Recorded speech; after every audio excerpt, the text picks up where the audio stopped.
And we are live. Good evening, everyone. Got to get a 1 in the chat if you can hear me loud and clear.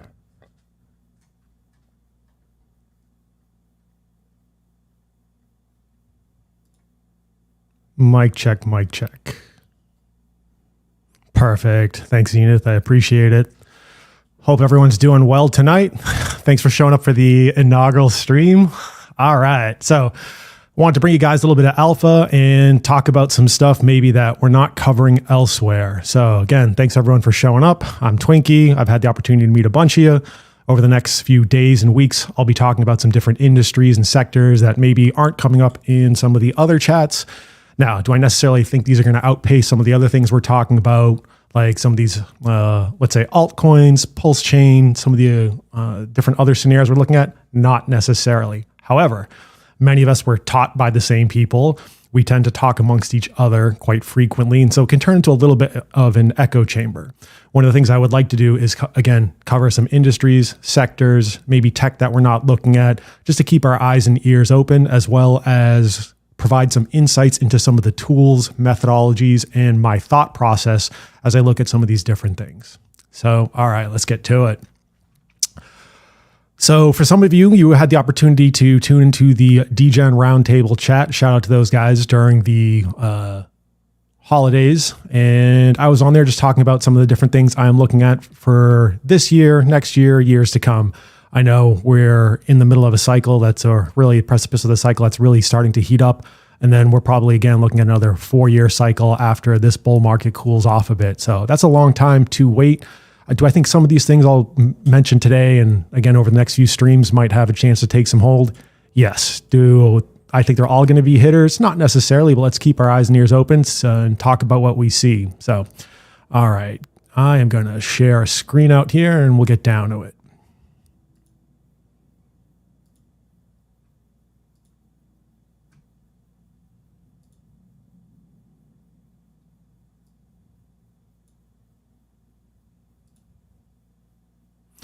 All right, so one of the things I want to talk about, which will help set the stage before we get to the rest of this, is this compound annual growth rate concept.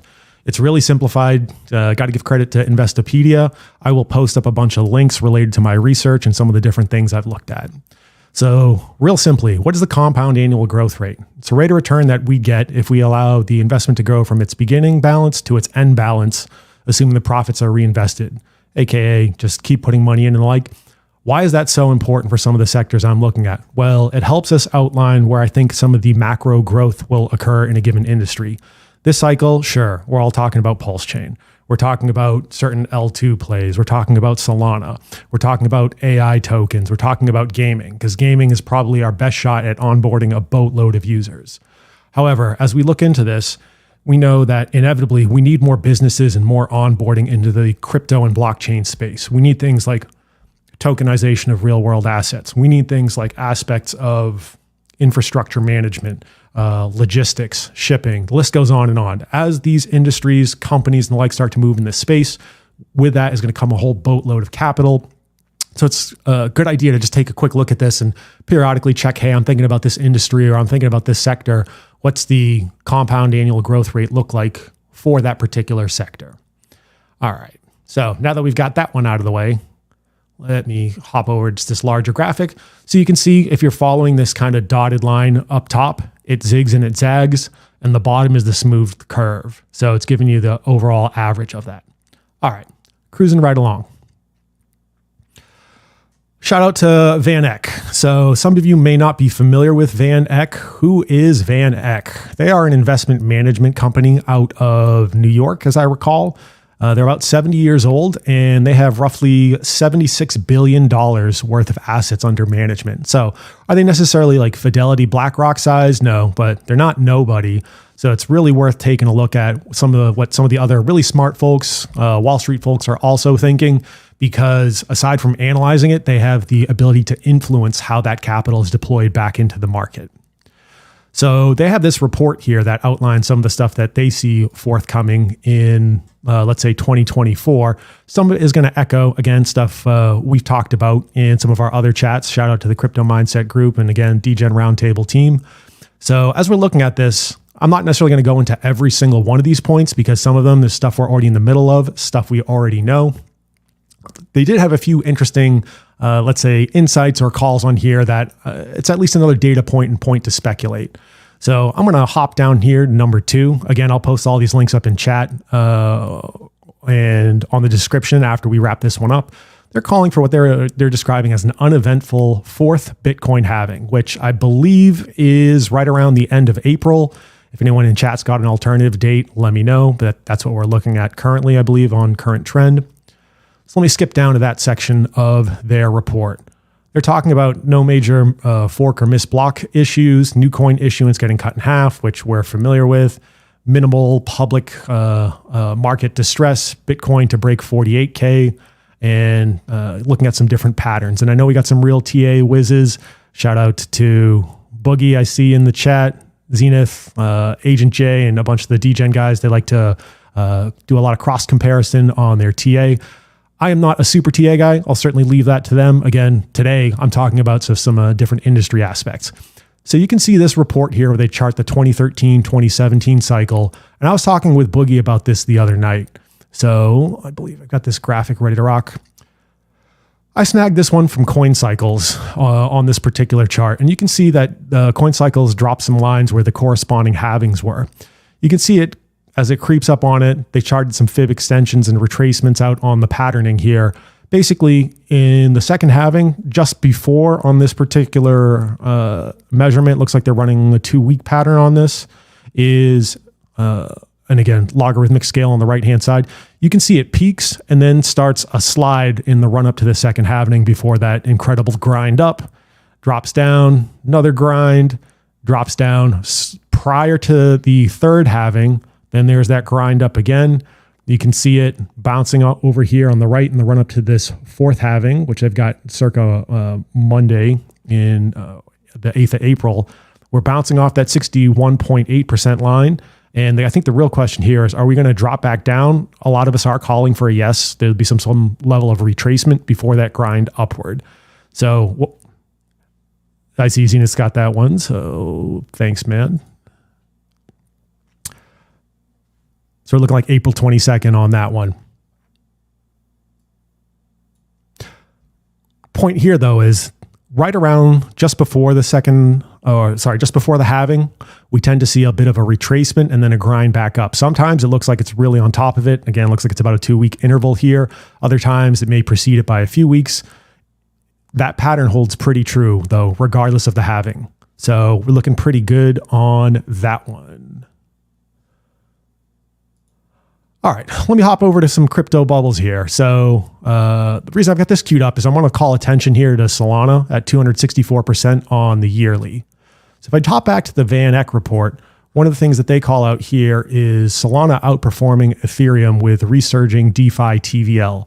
Now, I'm not a super Solana guy. I definitely hold some. I've been had it staked since 21 and have been yielding on it. So I'm okay with my position in the grand scheme of things.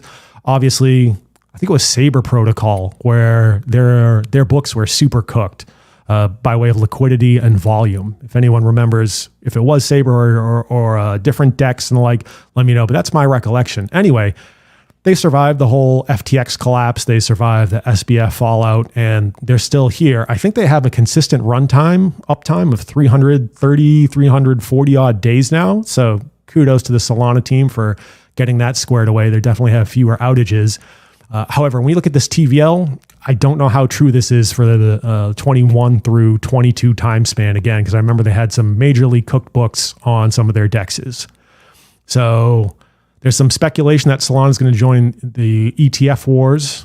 Certainly, they've had a bunch of meme coins and recently tearing over there on that.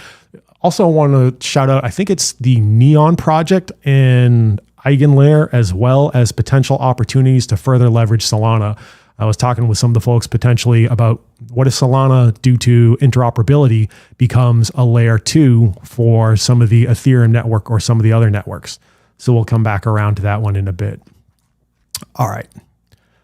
Some of the other stuff we've got coming up, according to the Van Eck report this year, Bitcoin yield opportunities driven by remittances and smart contract platforms. I think that's probably the single most direct use case I can see for day-to-day type stuff with the general public, not just here in North America, but around the globe. The ability to provide remittances globally and get money to friends, relatives elsewhere in the world. Now, there's some conversation here regarding the Lightning Network. I'm not a Bitcoin maximalist. I do hold some. We'll see. As far as some of the use cases, obviously, we've seen ordinals and other things be brought to the Bitcoin blockchain. I think we're going to continue to see some ongoing development on there. As far as a Bitcoin offshoot, I believe this was done previously with Bitcoin, but I think I read, was it Litecoin or Dogecoin? Somebody got a working version running at like 90 FPS of Doom on the chain based on inscriptions. So pretty neat. Further bolsters some of the tech and use case for different aspects of some of those Bitcoin related blockchains and offshoots. So we'll see what ultimately comes of it. But certainly the remittances side of things, it's fairly stable as far as the blockchain and crypto space is concerned. Number 11, this is one of the big ones here. I know a lot of us are involved in the GameFi space by either way of playing stuff, holding on to stuff like Shrapnel, Illuvium, DeFi Kingdoms, and like. Certainly, there will continue to be Web3 gaming investment. I believe gaming, once you sum up the total revenues, outpace all the sports ball stuff, movie stuff, and the like. And look, most of us here are going to be kind of like millennial generation and younger. We grew up with video games. The kids, our kids and our kids' kids are going to grow up with video games. It's just an everyday way of life. So you can see the Web3 gaming investment in 22 peaked, according to this chart, around $8 billion. 23 was $2 billion. We know obviously we're in the middle of crypto winter, so that slowed some stuff down on that front, but we'll be keeping our eyes and ears open on that one. And again, what I would do is go back and take a look at some of the stuff like what's the predicted compound annual growth rate of something like general gaming, mobile gaming, console gaming, PC gaming, and then maybe take a look at that versus the blockchain space and try to find some level of overlap. I'll throw up this Van Eck report again in the description after we wrap this one up. Feel free to hit me up if anyone wants copies of some of my research. All right, here's one of the other ones I'm keeping my eyes and ears open with respect to some developments in this one. So you'll see this one's dated from September 12th, but I've been keeping my eyes and ears open for stuff like Trios, Rio, and some other solutions potentially in real world assets. So real world assets, what's the most obvious one we can think of? Real estate, realistically, businesses. We've talked about this in some chats. Well, what if you can tokenize aspect of the real estate or tokenize aspects of the business or the business surrounding the real estate? What if you had some sort of rental company that you could further tokenize? One of the big problems with real estate, especially in North America, is the legal process surrounding it. It's very difficult to move real estate quickly. You got to get an agent, sell it, get the buyer, boatload of signatures, lawyers. Weeks later, you're good to go on that front. Well, what if I don't necessarily want that to transition hands? I just want to try to fractionalize it and turn it into some sort of revenue generation tool. So along those lines of real world assets, and again, I'll get you some additional reports on this. According to some of the research posted here, it's going to be a $16 trillion industry by 2030. So what are we looking at? We've got things like listed equity, unlisted equity, and the like. Let me hop back over to the Cointelegraph article. So from this, we could potentially transform some financial markets and streamline some things. And, for younger folks, maybe where they don't have the ability to necessarily elegantly or easily get into real estate, what if they could own fractions of real estate? I got a great comment here from Zenith. If stock ownership was tokenized, then dividend distribution could be automated on the blockchain. Absolutely. Again, for some of the younger folks where just the notion of home ownership is increasingly getting away from them, this potentially would represent a great mechanism for them to get some dividends, some revenues, and hold portions of assets that are backed by real world collateral. So I hopped over to CoinMarketCap, and we can take a look at the market cap of real world assets. And okay, Avalanche isn't necessarily the first thing that springs to mind for real world asset type tokenization, but let's take a look at that market cap. It is 32 billion currently. You got roughly 1.7, tremendous trading volume increase at 72%. So I would start to question that. just out of curiosity, I'd have to dig into that data set a little more on that, because a 72% jump for something that large seems pretty significant, at least as far as total trading volume. It's very well possible. Could be that some of the larger players in the space are just, making bigger moves here. All right. One of the other things I think we potentially might be seeing this year, this cycle, next cycle, I know a lot of places are having some challenges with this, green technology. So, I happen to enjoy heating my home and being able to drive my combustion vehicle to and from places. I'm in the Northeast, so when stuff gets cold, I have concern about battery life and battery power. Again, coming back around to this notion of the compound annual growth rate, I've seen some estimates here as low as 13.7 to 16 billion. They're projecting roughly a 3x on it by 2030. I can see something like this maybe taking hold a little bit more in European markets and the like. So to that end, where am I ultimately headed with this? Look, I don't hold any VeChain, but I at least wanted to certainly acknowledge some of this stuff. They've formed a partnership with Boston Consulting Group. And if you haven't checked out any of the BCG research, they do a phenomenal job of deep diving into markets. I've had the opportunity to work with them in my daytime job in the medical and bioinformatics space. And yeah, they really do their homework. So they want to partner up and utilize VeChain to reduce carbon emissions in high impact industries like agriculture. Hey, I like my food. I like being able to eat regardless. I'm a profit maximalist, not necessarily a solution maximalist at this stage of the game. So if we can make some gains there, great. And this is just VeChain with BCG. Certainly there'll be some other solutions that pop up that are going to look to do similar things. Where can I see this potentially being used? Well, okay, who's got carbon credits for what? What did they actually ship or move? What's the calculation for that? And then it's all on chain. Over here, we've got one of the VeChain documents that they're talking about as far as coming up with a scalable low carbon platform for sustainability. Yeah, sure. I get a little skeptical when it comes to the green energy stuff. Doesn't look like it's been working out terribly well for Germany and other locations. Again, regardless if there's some movement there, it's worth keeping an eye on because, again, maybe it's not this cycle, maybe it's next cycle, or hey, it might be worth a scratch or bet. Not necessarily on VeChain, but some of their stuff coming up. So thus far, we've talked a little bit about Bitcoin halving movements. We've talked about things like sustainability and the like, as well as looking at things like Solana potentially as a layer 2 and other solutions. So as we start to work our way through this, we're talking about a lot of different industries moving into the space. And one of the things I do want to come back upon is the notion of interoperability, and ultimately also too, hand in hand with that will be parallelization, the ability to run multiple things side by side versus sequential. So we're not stuck going, hey, now serving customer number 43, 44, 45. I'm sure all of us had the wonderful joy of waiting for certain transactions to post as the network gets bogged down. So having more throughput by way of parallelization will make for a more premium experience and a better user experience as we increasingly try to onboard larger companies, larger industries into the blockchain distributed ledger tech type sector. So tokenization of illiquid assets to reach 16 trillion. This overlaps a bit with the real world asset aspect we just touched upon a moment ago. Again, further research by Boston Consulting Group on this one. Limited affordability for mass investors, wealth management expertise, limited access. Think about some of the kids you see working out in retail or the like, or your kids, family members and the like. Many of us have the opportunity to own a home. Many of those folks are struggling.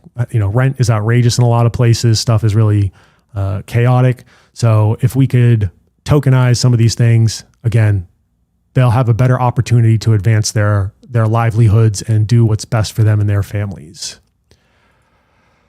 There's this really lengthy report, also co-authored by Boston Consulting Group on this for on-chain asset tokenization and the crypto winter. I won't go into all aspects of this report. You can check out the links and read it at your own leisure on this stuff.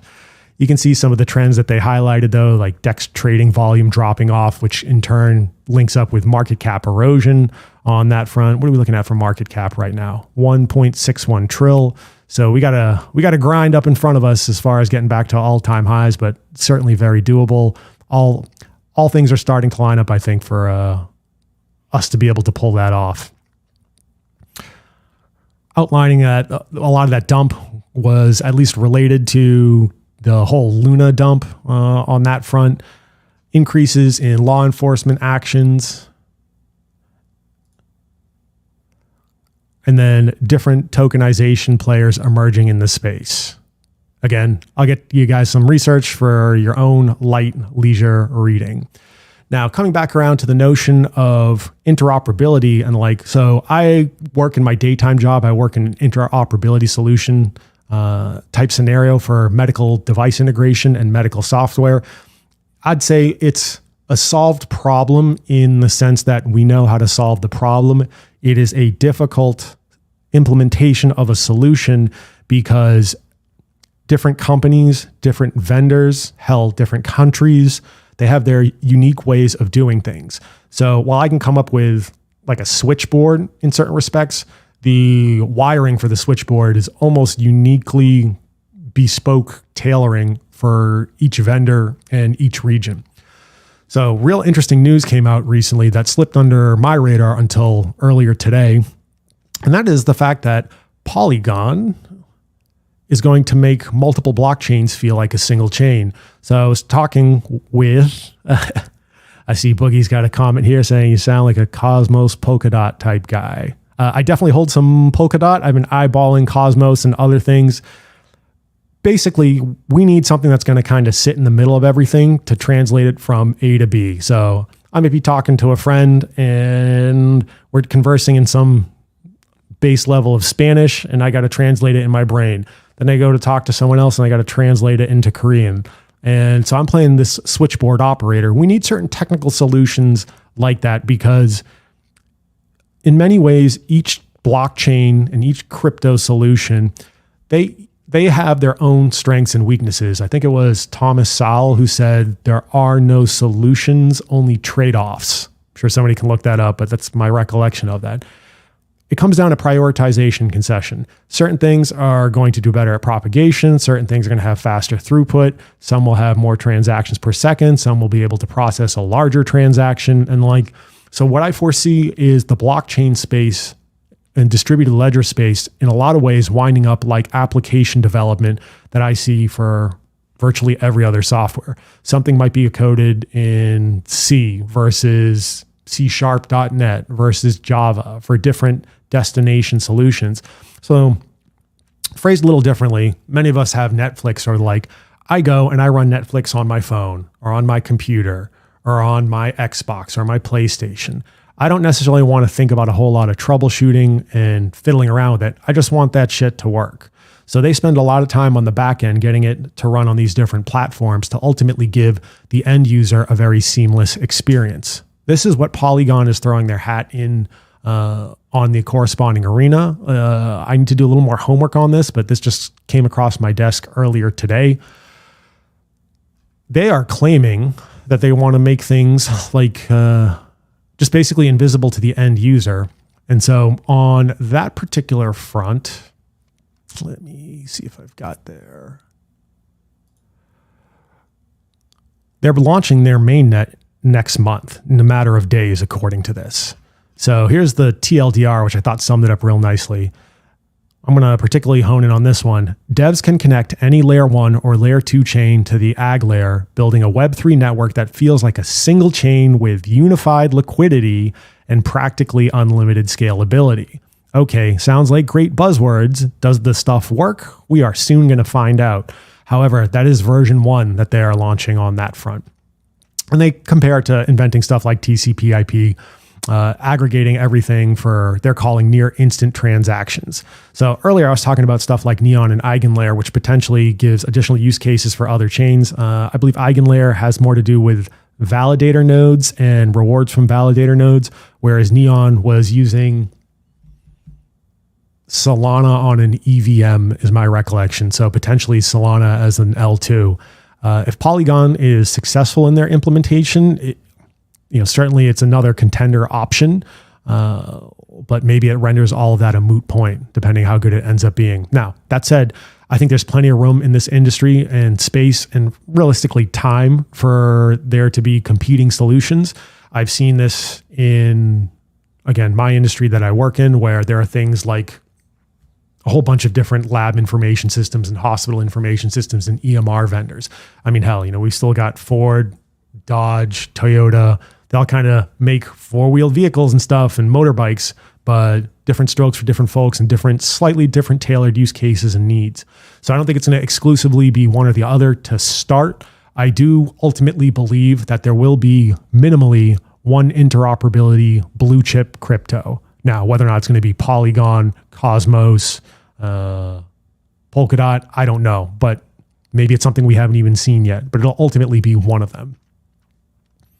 All right. Again, I'll throw out this article in the description and some of the chats. It's definitely worth a quick skim through, as it's pretty exciting stuff if it works even half as well as they claim it will.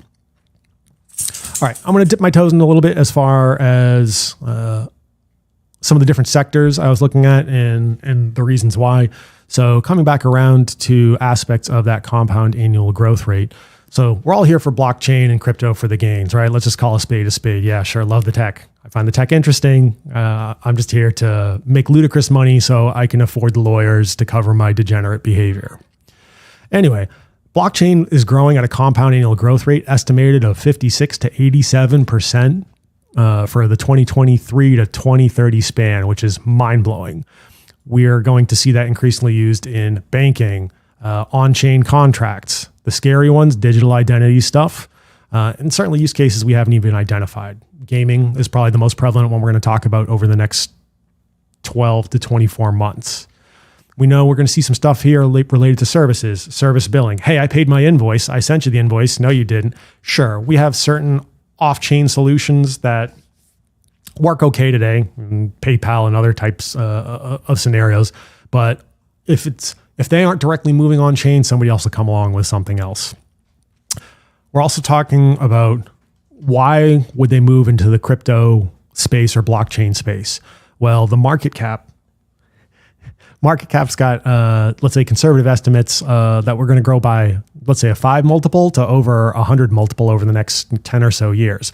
We're currently wildly ahead of pace if you compare us to the emergence of the internet, as well as the emergence of mobile phone, as far as getting to 1 billion users, where each curve gets a little faster. So let's say it was internet, which laid down the base for smartphones, which laid down the base for more rapid crypto and blockchain adoption. I know I mentioned this a few weeks back, but if you look at the overall trajectory as far as where we are versus where we're headed, we're getting to the point where things like Tencent, Google, PayPal, GoDaddy, Netflix, Expedia, they exist and we don't know it because we haven't stumbled across it yet, or they're about to be created if you look at the roughly similar evolution arcs on that front. I got a few more tabs, but my throat's killing me at this point in time. I've been talking a fair bit, so I appreciate everyone hopping on. I'm going to flip over the chat and see what we got going on over there.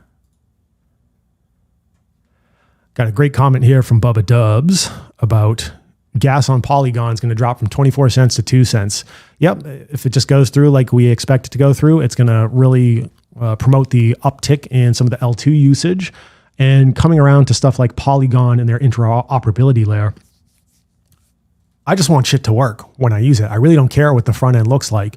I just want stuff to work. When I go to Amazon and I go to buy my stuff, I just want the damn stuff to work. When I go to PayPal, I just want the damn stuff to work. There's a lot of complexity that goes on in the back end to build these products, services, and tools to give us a very streamlined user experience.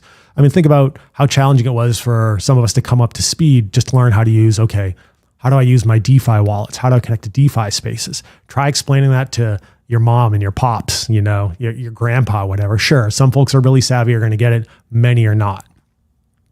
However, the more they can streamline and figure out user interface aspects to make it more friendly, certainly not your keys, not your coins, but to make it more friendly, then the better off we're going to get the adoption. I tend to work with a lot of folks in their, let's say, late 40s to early 60s in the healthcare space. And a lot of them end up being, technologically challenged when you start getting stuff like that. They're okay with a computer and Outlook and email and a word processor and surfing the internet.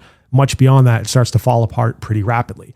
We're kind of, on the far end of the autism curve over here and the bell curve on that front. Most of us scored 100% in our autism test because we're very, very special. All right. So I'm going to have another stream later this week. Eyeball in probably mid to late week on that one. I'll resume the overall topic. So next few episodes and the like, I'm going to be talking about, again, just some of these industries. We'll get into some of the specific tokens on that front.